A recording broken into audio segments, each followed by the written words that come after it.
Morning students, आज हम अपनी केमिस्ट्री में चैप्टर नंबर 3 स्टार्ट करेंगे, जिसका टाइटल है classification of elements and periodic properties. Total 118 elements discover हो चुके हैं अभी तक केमिस्ट्री में। उसमें से कुछ एलिमेंट्स नेचुरल ऑकरिंग एलिमेंट्स हैं और कुछ मेन एलिमेंट्स हैं जिनको लेबोरेटरी में सिंथेसाइज किया गया था। लेकिन 118 एलिमेंट्स को टंग टिप पर याद रखना, उनकी फिजिकल और केमिकल प्रॉपर्टीज को याद रखना बहुत ज्यादा डिफिकल्ट था। तो साइंटिस्ट ने, जो साइंटिस्ट थे आपके वर्ग, उन्होंने सोचा कि ऐसा कुछ किया जाए कि जो एलिमेंट्स हैं, सिमिलर प्रॉपर्टीज वाले एलिमेंट्स एक ग्रुप में आ जाए, एक तरफ इकट्ठा हो जाए, और डिफरेंट प्रॉपर्टीज वाले एलिमेंट डिफरेंट ग्रुप में चले जाएं। तो कुछ साइंटिस्ट लोगों ने इसको क्या करा है, एफर्ट्स किए हैं। उसमें सबसे पहला एफर्ट जो किया था वो डोब्रेनियर ने किया था। उन्होंने अपनी डिस्कवरी के आधार पर अपने क्लासिफिकेशन का नाम दिया था डोब्रेनियर ट्रायड सिस्टम। उन्होंने कहा जब हम एलिमेंट्स को increasing order of atomic weight के आधार पर अरेंज करते हैं तो हमें तीन एलिमेंट्स के जोड़े मिलते हैं, जिसको ट्रायड बोला गया है। 3 एलिमेंट्स के जोड़ों को ट्रायड बोला गया। पेयर के लिए 2 वर्ड होता है और 3 एलिमेंट्स की पेयर को क्या कहा जाता है, ट्रायड कहा जाता है। तो उनको 3 एलिमेंट्स की पेयर मिली, जिसमें उन्होंने क्या बोला कि फर्स्ट और जो बीच वाला एलिमेंट है उसका एटॉमिक मास या उसका एटॉमिक वेट फर्स्ट और थर्ड एलिमेंट के एटॉमिक मास के अरिथमेटिक मीन के बराबर होगा। क्या बोला उसने, जब हम एलिमेंट्स को increasing order of atomic weight के आधार पर अरेंज करते हैं तो there is a pair of 3 elements which is called triad, in which the atomic weight of the middle element is equal to the arithmetic mean of atomic weight of first and third element. जो पहला pair उन लोगों को मिला था वो था lithium, sodium और पोटेशियम। लिथियम का एटॉमिक वेट 7 है और पोटेशियम का एटॉमिक वेट 39 है। 7 + 39 डिवाइडेड बाय 2, तो it will be 46 divided by 2, that is 23। तो सोडियम का एटॉमिक मास कितना आया, 23 आया। सेकेंड ट्रायड जो उनको मिला था 3 एलिमेंट के जोड़े, वो था कैल्शियम, स्ट्रोंशियम और बेरियम। कैल्शियम का एटॉमिक मास था 40, बेरियम का एटॉमिक मास 136। तो स्ट्रोंशियम का atomic mass 40 + 136 divided by 2, that is equal to 88। तो स्ट्रोंशियम का एटॉमिक मास कितना आया, 88 आया। जो थर्ड ट्रायड उनको मिला था वो था क्लोरीन, ब्रोमीन और आयोडीन, जिसमें क्लोरीन का एटॉमिक मास 35 था और आयोडीन का एटॉमिक मास 127 था। जब हम क्लोरीन और आयोडीन के एटॉमिक मास को ऐड कर 2 से डिवाइड करते हैं तो 81 आता है। तो ब्रोमीन का एटॉमिक मास 81 है। जब आप पीरियोडिक टेबल में देखोगे तो ब्रोमीन का एटॉमिक मास नियर अबाउट 80.2 है। तो इस तरह से उन्होंने कहा कि जब हम एलिमेंट्स को increasing order of atomic weight के आधार पर अरेंज करते हैं तो there is a pair of 3 elements in which the atomic weight of the middle element is equal to the arithmetic mean of the first and third element. लेकिन सबसे बड़ा इनका ड्रॉबैक ये रहा कि उनको केवल ये 3 जोड़े, ये 3 ट्रायड मिले थे, lithium, sodium, potassium, calcium, strontium, barium and chlorine, bromine and iodine. ये 3 ट्रायड्स के बाद उनको एक भी ट्रायड ऐसा नहीं मिला जिसमें अरिथमेटिक मीन फॉलो होता हो। इस कारण इनका डोब्रेनियर का ट्रायड सिस्टम जो था वो रिजेक्ट हो गया था। डोब्रेनियर के बाद जो सेकंड साइंटिस्ट थे जिन्होंने क्लासिफिकेशन करने की कोशिश किया, एलिमेंट्स को क्लासिफाई करने के लिए एफर्ट किया, वो जो दूसरे साइंटिस्ट थे उनका नाम था न्यूलैंड। और उन्होंने एक लॉ दिया था, उसके आधार पर न्यूलैंड ऑक्टेव लॉ बोला गया उनको, Newland Octave law.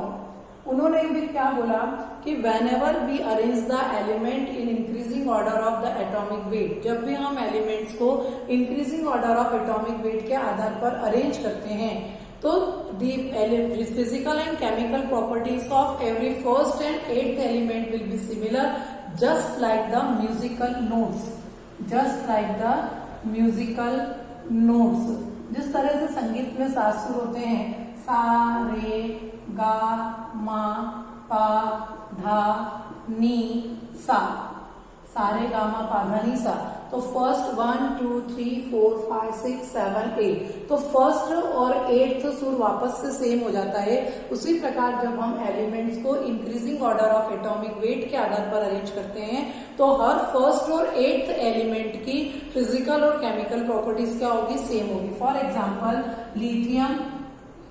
Lithium, beryllium, boron, carbon, nitrogen, oxygen, fluorine. Newland और डोब्रेनियर के समय पर जो है नोबल गैसेस की डिस्कवरी नहीं हुई थी। इस कारण यहाँ पर जो 8th एलिमेंट हो गया वो सोडियम हो गया। क्या हो गया 8th element, sodium. Lithium, beryllium, boron, carbon, nitrogen, oxygen, fluorine and sodium. तो यहाँ पर जो फर्स्ट एलिमेंट है वो लिथियम है और जो 8th एलिमेंट है सोडियम है। तो लिथियम और सोडियम की फिजिकल और केमिकल प्रॉपर्टीज कैसी है, सेम है। इसके बाद आता है आपका मैग्नीशियम, तो उसकी फिजिकल और केमिकल प्रॉपर्टीज क्या होती है, सेम होती है। लेकिन ये जो ट्रेंड है ये नोबल गैसेस के आने के बाद टोटली क्या हो गया, डिस्टर्ब हो गया। इसलिए न्यूलैंड का ऑक्टेव लॉ भी क्या हो गया, रिजेक्ट हो गया। न्यूलैंड ने अपने लॉ में क्या कहा था, whenever we arrange the elements in increasing order of their atomic weight then the physical and chemical properties of first and 8th element will be similar just like the musical note. जिस तरह से संगीत का पहला और 8वां सुर समान होता है, उसी प्रकार जब हम एलिमेंट्स को एटॉमिक वेट के आधार पर अरेंज करते हैं, इंक्रीजिंग ऑर्डर में अरेंज करते हैं, तो हर पहले और 8वें एलिमेंट की फिजिकल और केमिकल प्रॉपर्टीज क्या होगी, सिमिलर होगी। लेकिन नोबल गैसेस की डिस्कवरी होने के बाद ये ट्रेंड खत्म हो गया, ये चीज खत्म हो गई। इस कारण न्यूलैंड का ऑक्टेव लॉ क्या हो गया, रिजेक्ट हो गया।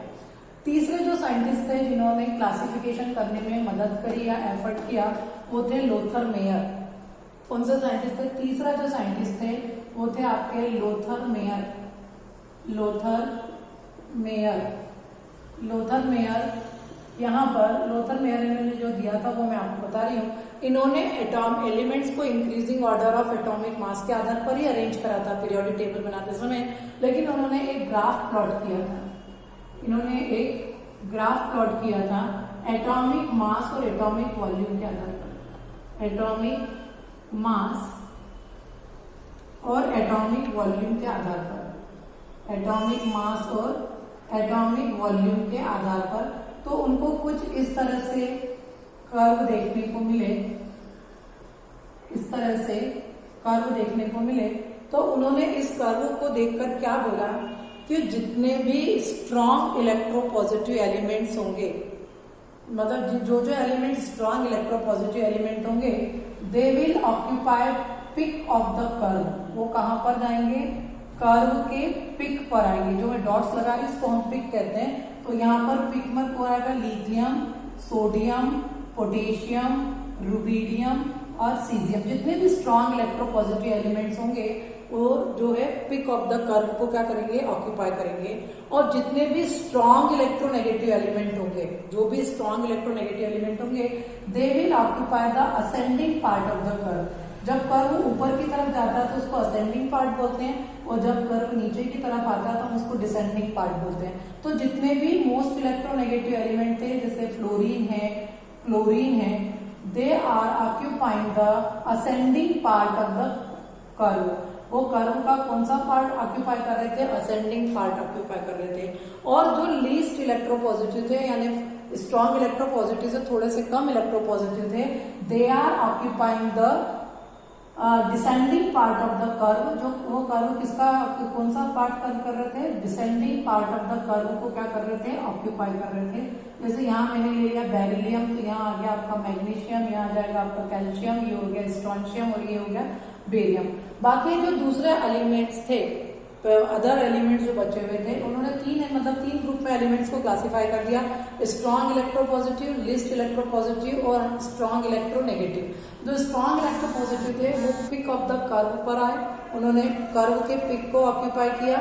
और जो मोस्ट इलेक्ट्रोनेगेटिव थे उन्होंने असेंडिंग पार्ट को क्या करा, अटेंड किया। और जो लेस इलेक्ट्रोपॉजिटिव थे उन्होंने descending part of the curve को क्या करा, ऑक्यूपाई करा। बाकी जो दूसरे एलिमेंट्स थे उन्होंने ये जो मैं आपके सामने यहाँ पर बता रही हूँ, इसको हम ट्रफ कहते हैं। क्या कहते हैं, ट्रफ। तो उन्होंने ट्रफ को किसको, कर्व के ट्रफ को क्या करा है, ऑक्यूपाई करा है। तो इस तरह से लोथर मेयर आप ये कह सकते हैं कि 88% या 90% तक एलिमेंट्स को क्लासिफाई करने में सक्सेस हो गए थे, बट उनको इसके आधार पर पीरियोडिक टेबल बनाते नहीं आ रही थी, और इस कारण इनका ये जो लॉ था वो ज्यादा सक्सेस नहीं हो पाया। तो लोथर मेयर में हमने क्या पढ़ा, लोथर मेयर में जो एलिमेंट्स को जब इंक्रीजिंग एटॉमिक मास के आधार पर तो अरेंज करा इंक्रीजिंग ऑर्डर में, लेकिन उन्होंने क्या करा, एक ग्राफ प्लॉट किया किसके बीच में, एटॉमिक मास और एटॉमिक वॉल्यूम के बीच में, और उनको इस तरह से क्या मिला, कर्व मिला। और उन्होंने क्या बोला, जो भी स्ट्रॉन्ग इलेक्ट्रोपॉजिटिव एलिमेंट्स होंगे they will occupy the peak of the curve, वो कर्व के पिक्स पे रहेंगे। जो ज्यादा स्ट्रॉन्ग इलेक्ट्रोनेगेटिव रहेंगे वो ascending part of the curve पे रहेंगे, और जो लेस इलेक्ट्रोपॉजिटिव होंगे वो descending part of the curve पे रहेंगे। और दूसरे जो एलिमेंट्स थे वो जो है क्या कर्व का ऑक्यूपाई करते हैं, ये जो आपके सामने बना रही है ट्रफ को ऑक्यूपाई करते हैं। मतलब यहाँ पर आप आयरन लिख सकते हो, क्रोमियम लिख सकते हो, मैग्नीज है, निकल है, कोबाल्ट है, टंगस्टन है, उसके बाद ऑस्मियम है, इरिडियम है। इस तरह के जो दूसरे एलिमेंट्स हैं वो नीचे ट्रफ में आते हैं। बट इसके पीछे क्या कारण है इसको कुछ बता नहीं पाए थे, इसलिए लोथर मेयर का जो लॉ था वो भी सक्सेस नहीं हुआ। अब उसके बाद जो मेन एफर्ट्स है जिसको पूरी की पूरी पीरियोडिक टेबल बनाने का क्रेडिट जाता है वो थे आपके दिमित्री मेंडलीव्स। ये हमने 9th क्लास में भी पढ़ा हुआ है, ये 10th क्लास में भी पढ़ा हुआ है। Dmitri Mendeleev's, Dmitri Mendeleev, MENDELEVES, Dmitri Mendeleev's, इन्होंने पूरा क्रेडिट इनको जाता है। सबसे पहले इन्होंने क्या करा, जो लोथर मेयर साइंटिस्ट थे जिन्होंने अपना कर्व दिया था, उन्होंने लोथर मेयर के सारे थीसिस को, सारे रिसर्च पेपर्स को स्टडी करके करा, क्योंकि उनको ये था कि जब इतने बात तक पहुंच गया, स्ट्रॉन्ग इलेक्ट्रोनेगेटिव बता दिया, स्ट्रॉन्ग इलेक्ट्रोपॉजिटिव बता दिया, तो ऐसी क्या वजह है कि पीरियोडिक टेबल नहीं बना पाया। तो उन्होंने पूरा रिसर्च करा, और रिसर्च करने के बाद दिमित्री मेंडलीव ने एक लॉ दिया जिसको हम कहते हैं Mendeleev periodic law, Mendeleev's periodic law, Mendeleev's periodic law. इस लॉ के अकॉर्डिंग मैं यहाँ पर आपको बोल रही हूँ कि according to this law the physical and chemical properties of the elements are periodic function of their atomic weight. यानी जब हम कभी भी एलिमेंट्स को increasing order of atomic weight पर अरेंज करेंगे तो फिजिकल और केमिकल प्रॉपर्टीज जो है एलिमेंट की वो पीरियोडिक फंक्शन है। पीरियोडिक फंक्शन का मतलब होता है एक रेगुलर इंटरवल के बाद सेम फिजिकल केमिकल प्रॉपर्टी रीअकर होगी ना, रिपीट होगी, और उसको हम क्या बोलते हैं, पीरियोडिक फंक्शन। तो मेंडलीव पीरियोडिक लॉ ने क्या बोला, the physical and chemical properties of elements, physical and chemical properties of elements, properties of elements are periodic function of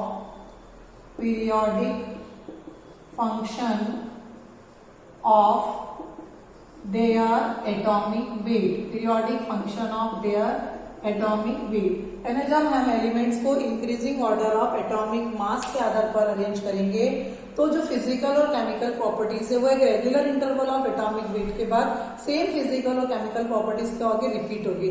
तो रिपीट होने का मतलब होता है पीरियोडिक फंक्शन। पीरियोडिक फंक्शन का मतलब after a regular interval of atomic weight similar physical and chemical properties will reoccur, वापस वही प्रॉपर्टीज रिपीट होंगी। तो उसने इसको बोला मेंडलीव पीरियोडिक लॉ। और इस लॉ को ध्यान में रखते हुए जब मेंडलीव ने पीरियोडिक टेबल बनाई तो उसकी पीरियोडिक टेबल में उसको 7 हॉरिजॉन्टल रोज मिली और 8 जो थे वो वर्टिकल कॉलम्स थे। 7 क्या थे, हॉरिजॉन्टल रोज मिली थी, और 8 क्या मिले थे, वर्टिकल कॉलम मिले थे। मेंडलीव के पीरियोडिक टेबल में 7 पीरियड्स थे। हॉरिजॉन्टल रोज को बोलते हैं पीरियड्स, हॉरिजॉन्टल रोज, इनको हम कहते हैं पीरियड।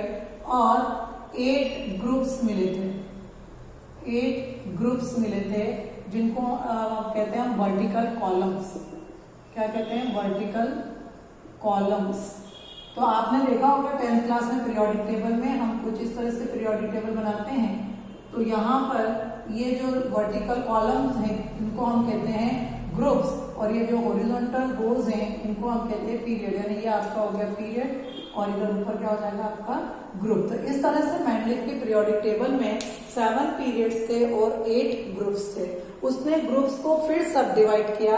जैसे फर्स्ट ग्रुप है तो उसको उन्होंने फर्स्ट ए फर्स्ट बी नाम दे दिया, सेकंड ग्रुप को सेकंड ए सेकंड बी नाम दे दिया। इस तरह से उन्होंने ग्रुप को क्या करा, सब डिवाइड किया था। तो मेंडलीव की पीरियोडिक टेबल में टोटल 7 पीरियड्स थे और 8 ग्रुप्स थे। Now I am coming to the topic the advantages of the Mendeleev periodic table. Mendeleev periodic table के एडवांटेजेस क्या क्या हैं। सबसे पहला एडवांटेज जो मेंडलीव, यहाँ अपना जो हम टॉपिक पढ़ेंगे वो है advantages of advantages of Mendeleev's periodic table, Mendeleev's periodic table, Mendeleev's periodic table, ये हम उसके एडवांटेजेस पढ़ेंगे। सबसे पहला एडवांटेज था systematic study of elements, systematic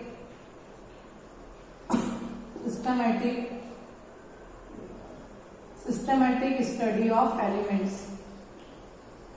study of elements, elements से सिस्टमैटिक स्टडी करने में। जैसे मैं आपको बता दूं, मेंडलीव के पीरियोडिक टेबल के फर्स्ट ए ग्रुप में लिथियम आता है, सोडियम आता है, पोटेशियम आता है, रुबिडियम आता है, सीजियम आता है।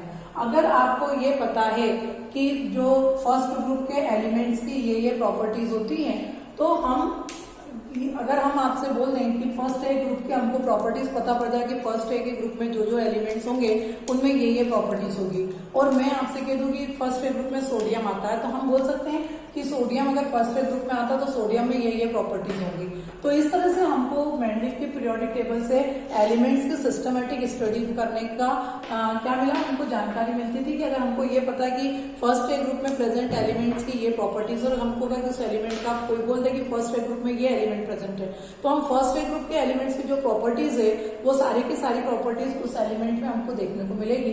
तो systematic study of the elements जो है हम मेंडलीव की पीरियोडिक टेबल से हमको मिलता है। दूसरा जो इसका एडवांटेजेस था सिस्टमैटिक स्टडी के बाद, helpful in discovery of new elements, helpful in discovery of new elements, नए एलिमेंट्स की डिस्कवरी करने में मदद मिली।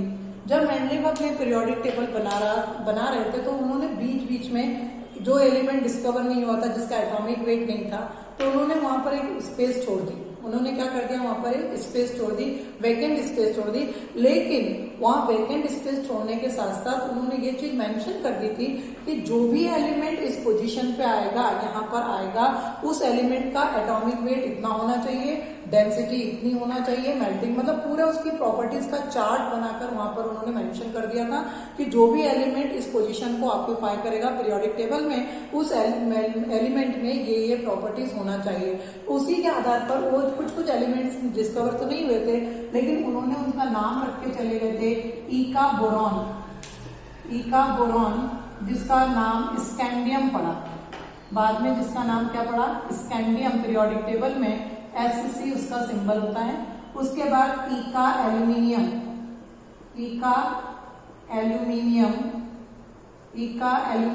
तो ईका एल्यूमिनियम का बाद में नाम पड़ा गैलियम, क्या नाम पड़ा, गैलियम। और ईका सिलिकॉन, तो इसका नाम बाद में पड़ा जर्मेनियम। मतलब उनको पता नहीं था कि ये जो एलिमेंट हैं ये स्कैंडियम, गैलियम और जर्मेनियम है, लेकिन उन्होंने इनकी जगह पर ईका बोरॉन, ईका एल्यूमिनियम, ईका सिलिकॉन लिख दिया था, और वहां पर उन्होंने बोल दिया था कि ये एलिमेंट जो भी यहाँ पर आएगा उसकी ये प्रॉपर्टीज होगी। तो जब न्यू एलिमेंट डिस्कवर होता था, तो साइंटिस्ट जहां पर उन्होंने जो कैरेक्टरिस्टिक्स मेंशन कर रखी थी वैकेंट प्लेसेस पे, तो सबसे पहले साइंटिस्ट उन्हीं कैरेक्टरिस्टिक्स को रीड करके, पढ़ के, और फिर उस एलिमेंट को क्या करते थे, उस एलिमेंट में उस प्रॉपर्टीज को सर्च करते थे। अगर वो वेरीफाइड हो जाती थी, उसके साथ बिल्कुल सिमिलर हो जाती थी, तो रिजेंबल करती थी, तो हम उसने उनको उठाकर वहां पर उसकी पोजीशन को फिक्स कर दिया। मतलब साइंटिस्ट को ज्यादा मेहनत नहीं करना पड़ी कि इसकी पोजीशन क्या रखी जाए। क्यों? क्योंकि मेंडलीव ने अपनी पीरियोडिक टेबल में जगह जगह स्पेस छोड़ रखी थी, और उस स्पेस में उन वहां पर आने वाले एलिमेंट्स की कैरेक्टरिस्टिक्स को मेंशन करके रखा था। जब कोई भी नया एलिमेंट डिस्कवर होता था, तो साइंटिस्ट जो है उसकी फिजिकल और केमिकल प्रॉपर्टीज को मेंडलीव की जगह जगह पर मेंशन किए हुए कैरेक्टरिस्टिक्स का टेली करते थे, और अगर वो 99.100% प्रूव हो जाता था, तो उसको उस पोजीशन पर रख दिया जाता था। तो इस तरह से मेंडलीव के पीरियोडिक टेबल से नए एलिमेंट्स को डिस्कवर करने में मदद मिली।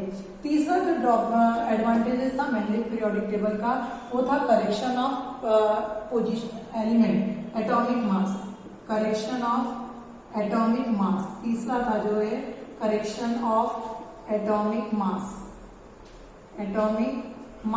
यानी मेंडलीव ने एटॉमिक मास का भी करेक्शन किया है।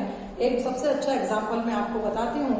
जो पहले साइंटिस्ट मैंने आपको बताए, लोथर मेयर है, न्यूलैंड है, डोब्रेनियर है, उनके अकॉर्डिंग बेरिलियम की पोजीशन कार्बन और नाइट्रोजन के आसपास होना चाहिए, के बीच में होना चाहिए। कार्बन का एटॉमिक मास 12 था, नाइट्रोजन का एटॉमिक मास 14 था और बेरिलियम का एटॉमिक मास 13 था।